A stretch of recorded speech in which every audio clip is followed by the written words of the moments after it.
Assalamualaikum warahmatullahi wabarakatuh. Jumpa lagi dengan saya Fitri Ardianti, berasal dari Program Studi Komunikasi dan Penyiaran Islam semester 6 Institut Agama Islam Negeri Bengkulu. Nah, di video kali ini saya akan membahas mengenai satu materi yang ada pada mata kuliah Komunikasi Organisasi, yaitu materi mengenai teori-teori organisasi. Berikut penjelasannya. Nah, teman-teman, ada 5 teori yang membahas tentang organisasi. Yang pertama adalah teori organisasi klasik, kemudian yang kedua ada teori administrasi, yang ketiga ada teori manajemen ilmiah, yang keempat ada teori neoklasik, dan yang terakhir adalah teori modern. Mari kita bahas satu persatu. Nah, yang pertama, mari kita bahas mengenai teori organisasi klasik. Nah, teori ini biasanya disebut juga atau dikenal juga dengan teori tradisional atau teori mesin. Berkembang mulai 1800-an atau pada abad 19. Nah, definisi organisasi menurut teori ini adalah organisasi merupakan struktur hubungan, kemudian kekuasaan-kekuasaan, tujuan-tujuan, peranan-peranan, kegiatan-kegiatan, komunikasi, dan faktor lain apabila orang-orang bekerja sama. Nah, dalam teori ini ada 4 unsur yang melekat pada suatu organisasi formal. Yang pertama adalah sistem kegiatan yang terkoordinasi, kelompok orang, kemudian kerjasama, dan yang keempat adalah kekuasaan dan kepemimpinan. Nah, jadi dalam teori ini dipandang seperti itu. Nah, kemudian yang kedua ada namanya teori administrasi. Nah, teori ini dikembangkan oleh Henry Fayol, seorang industrialis asal Prancis. Pada tahun 1916, beliau menulis buku yang berjudul Administration Industrial et General. Nah, jadi Henry Fayol ini memandang bahwa setiap organisasi, dalam teori ini ya, memandang bahwa organisasi memiliki 5 fungsi.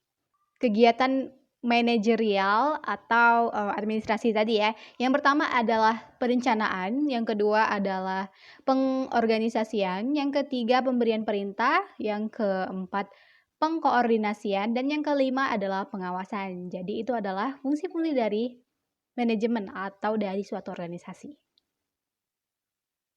Kemudian teori tentang organisasi yang ketiga yaitu mengenai teori manajemen ilmiah. Nah, teori ini dikembangkan pada tahun 1900 oleh Frederick Winslow Taylor. Ada 4 kaidah manajemen menurut Frederick W. Taylor tadi. Yang pertama adalah menggantikan metode kerja dalam praktek dengan metode atas dasar ilmu pengetahuan. Yang kedua, mengadakan seleksi, latihan, dan pengembangan karyawan. Yang ketiga, pengembangan ilmu tentang kerja, seleksi, latihan, dan pengembangan secara ilmiah perlu diintegrasikan.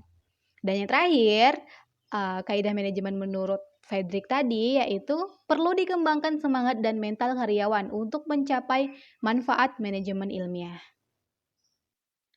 Lanjut ke teori selanjutnya yaitu teori neoklasik. Nah, teori ini muncul akibat adanya ketidakpuasan dengan teori klasik tadi, teori yang pertama tadi. Nah, munculnya teori neoklasik ini diawali dengan inspirasi percobaan yang dilakukan di pabrik Hawthorne tahun 1924 yang milik perusahaan Western Electric di Cicero yang disponsori oleh Lembaga Riset Nasional Amerika.